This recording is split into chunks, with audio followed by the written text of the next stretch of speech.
Ladies and gentlemen, it is my pleasure to introduce the President.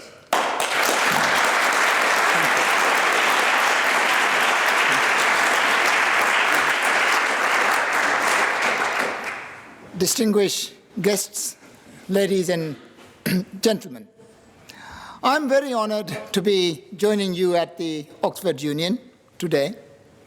I'm actually aware of the great men and women who have preceded me, and I'm deeply humbled to be given this chance to speak here.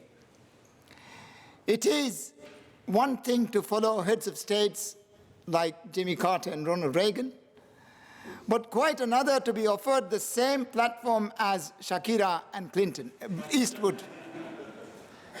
Of course, the reason Oxford attracts so many influential people is because Oxford students will become the leaders of tomorrow.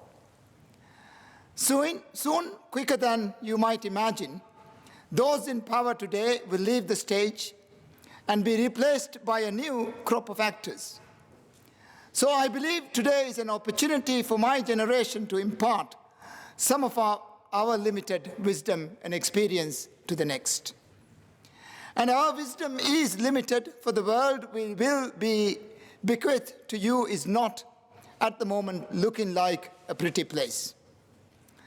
Ladies and gentlemen, today I believe we are at a pivotal point in history. We are at a point in time where the actions that this generation takes right now will determine the future, not in weeks, months, or years. The decisions we make today will dictate the course of the coming centuries, millennia, perhaps even the very existence of this civilization. The climate crisis is the most potent threat we have ever faced. It is invisible. It is silent. It sows its seeds of destruction slowly, patently, and often imperceptibly. The climate is changing, this much we know, but the seeds of our destruction emanate from within, from the way we choose to live, order our societies, and plan the future. Ladies and gentlemen, climate change is happening faster and with great severity than anyone previously thought possible. Unprecedentedly higher temperatures have devastated 1/4 of Russia's cropland and put Moscow under a siege of smoke for weeks. Not far from us in South Asia, a fifth of Pakistan was recently flooded, making 20 million people temporarily homeless. Scientists say 2010 is likely to be the hottest year on record. Each isolated incident can be dismissed as a freak occurrence, an unacceptable weather pattern, a climate aberration. But as such, passing year breaks a new temperature record, when each new decade is hotter than its predecessor, and when freak weather events are no longer one-offs but the norm, we know we have a serious problem. My country stands just 1.5 meters above the Indian Ocean. Rising sea levels could wipe the Maldives off the map. Warmer, more acidic seas threatens to dissolve our coral reefs, wrecking our tourism and fishing industry. And the spread of vector-borne diseases like malaria and dengue fever in our warmer worlds cause new risks in public health. For us, climate change is no vague or abstract menace, but a clear and a present danger to our survival. I know that many skeptics have spoken in this hall, downplaying or questioning the existence of climate change. I want to be clear about this. I understand the importance of critical inquiry, of scientific rigor, and of always challenging a suffocating consciousness. And so a debate about the pace at which climate change is likely to happen is welcome. Discussion over the best form of adaptation is healthy. Discourse over how to decarbonize the world economy is useful. But to deny the existence of climate change in the face of overwhelming evidence is not skepticism, it is stupidity. Denial serves no one except the vested interest of the fossil fuel industry and the rigid ideologies of the past. Anti-science denial threatens to send us back to a new pre-Enlightenment dark age where objectivity and reason count for nothing. Denial can cost lives. Millions will die unnecessarily if climate deniers get their way and we do nothing about the urgent threat of global warming. And entire countries will disappear too.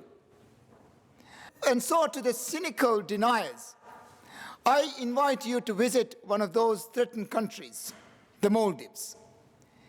It is easy to be a denier when you are just running a blog from behind a comfortable desk in a rich world. So I invite you to see for yourselves the damage climate change is causing to the lives of vulnerable people in places you would maybe prefer to ignore.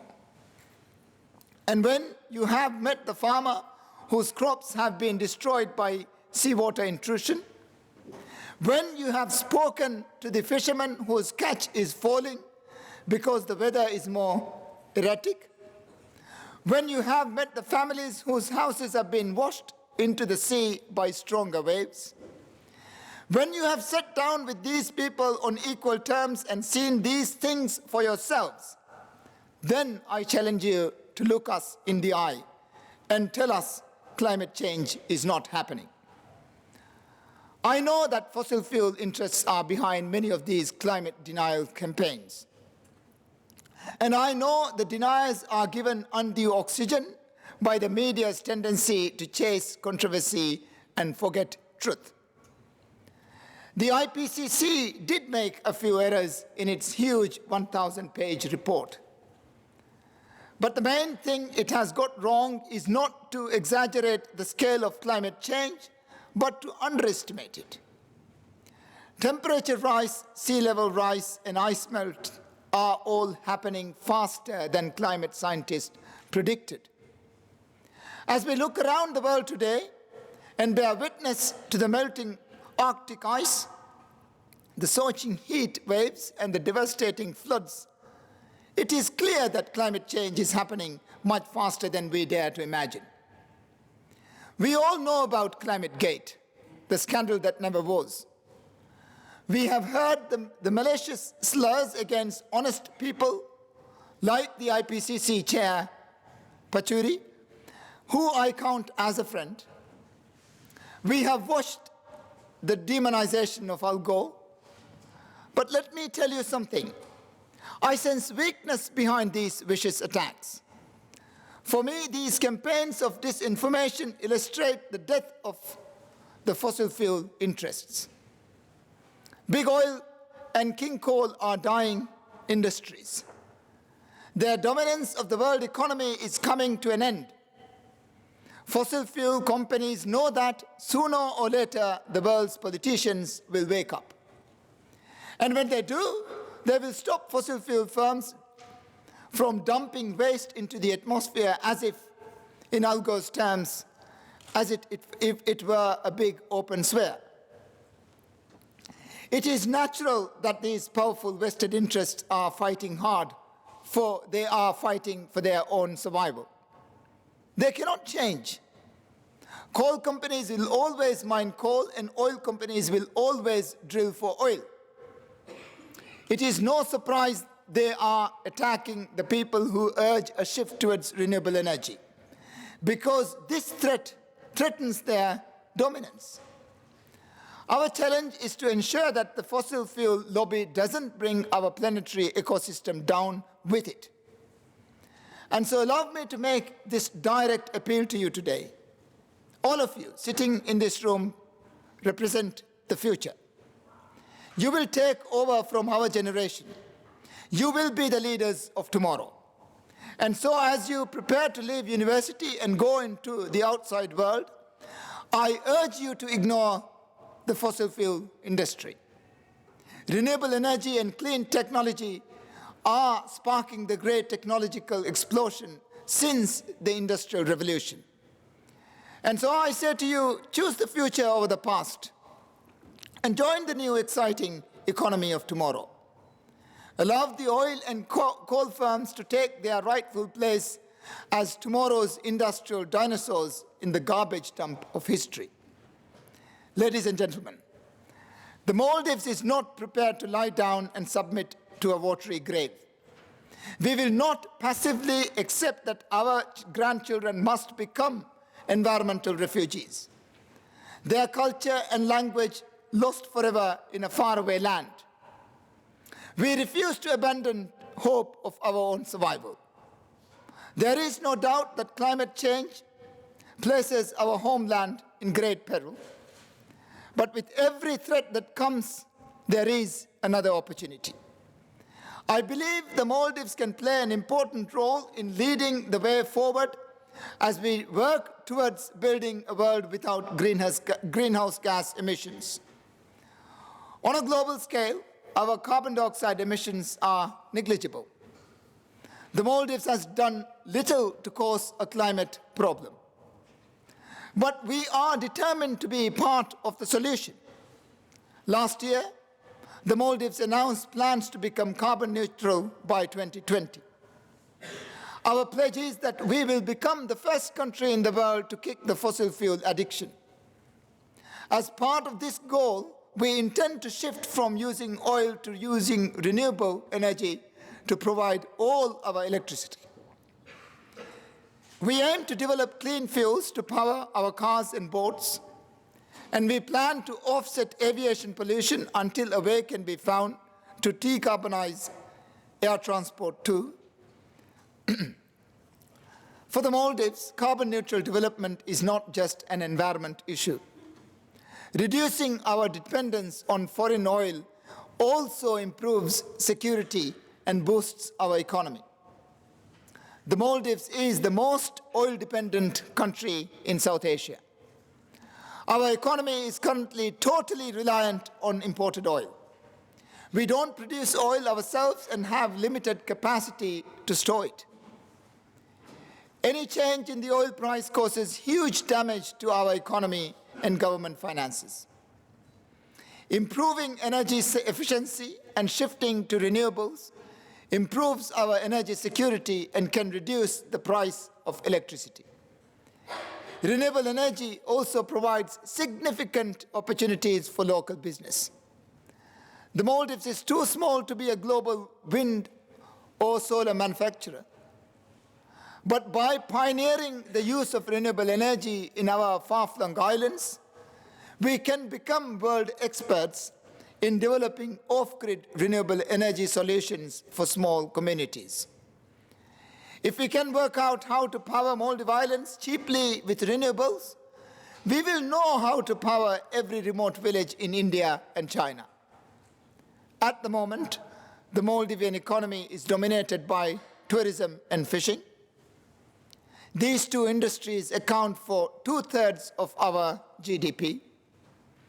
By developing expertise in renewable energy solutions, I hope we can add a third dimension to our economic development.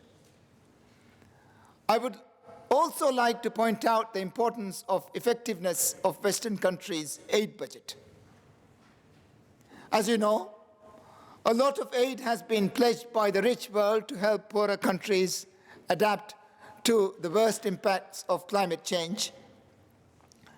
The European Union in particular has made a big commitment to provide adaptation finance.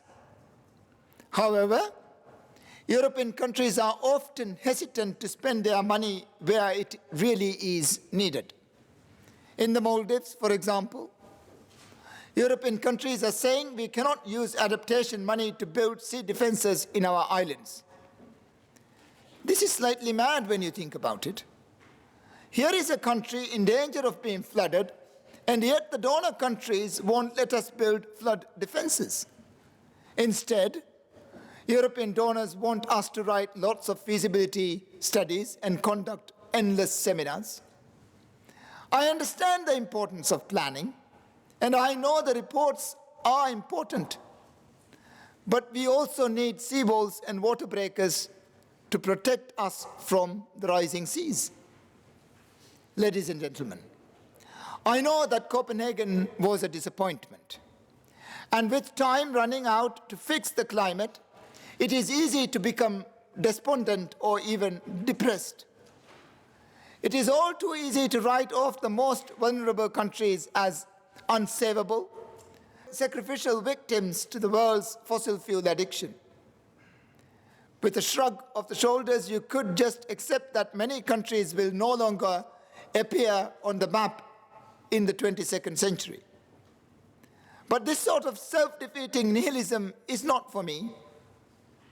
It may be fine for bloggers, but it will not do for the leaders of nations and governments.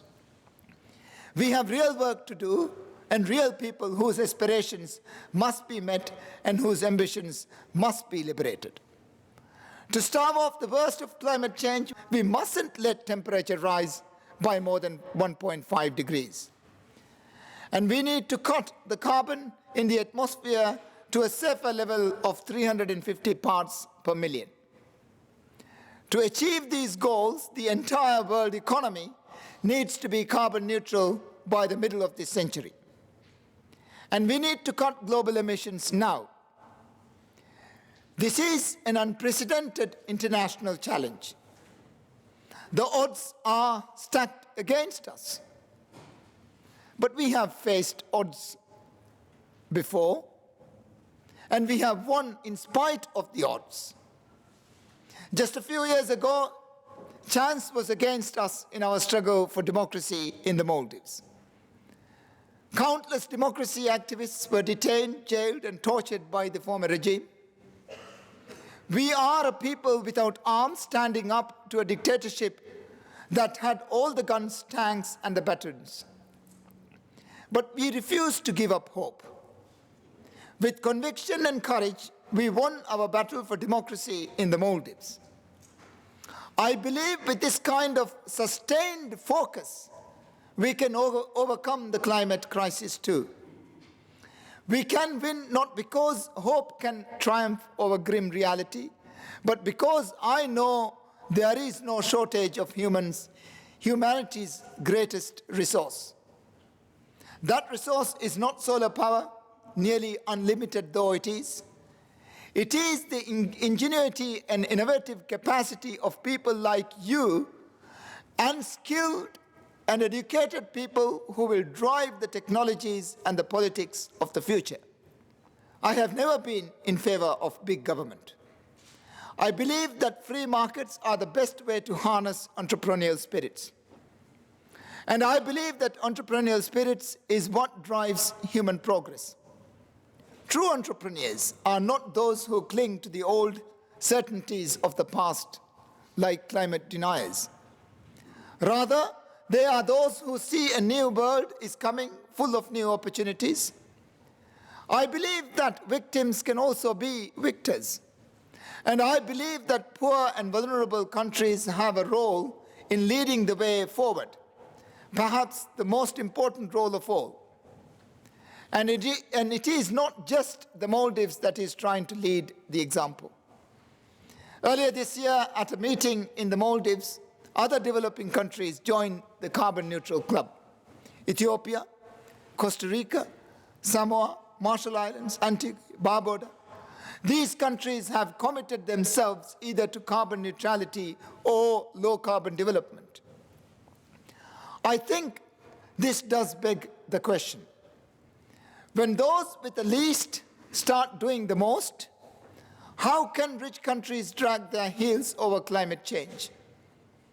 Ladies and gentlemen, we avoid a nuclear war and we avoided a fall into fascism. I believe we can still avoid a climate catastrophe, but only if today's generation face its challenges honestly, courageously, and truthfully. I know it seems lonely to continue the battle when everything seems against us. But the mark of true leadership is being prepared to stand alone for a cause in which you believe. The future, if we lose, does not bear thinking about. but the future, if we win, will be better for all mankind. And when we have conquered this enemy of our making, a wall will not come tumbling down. There will be no victory parades. Foreign troops will not quit through the gates of India. But those countries that have the foresight to green their economies, those nations which had the wisdom to act, those people who choose to stand and fight, they will be the ones whom history remembers. And they will be the ones to whom my nation, small and vulnerable though it is, will give thanks for our continued existence on this earth. Thank you very much.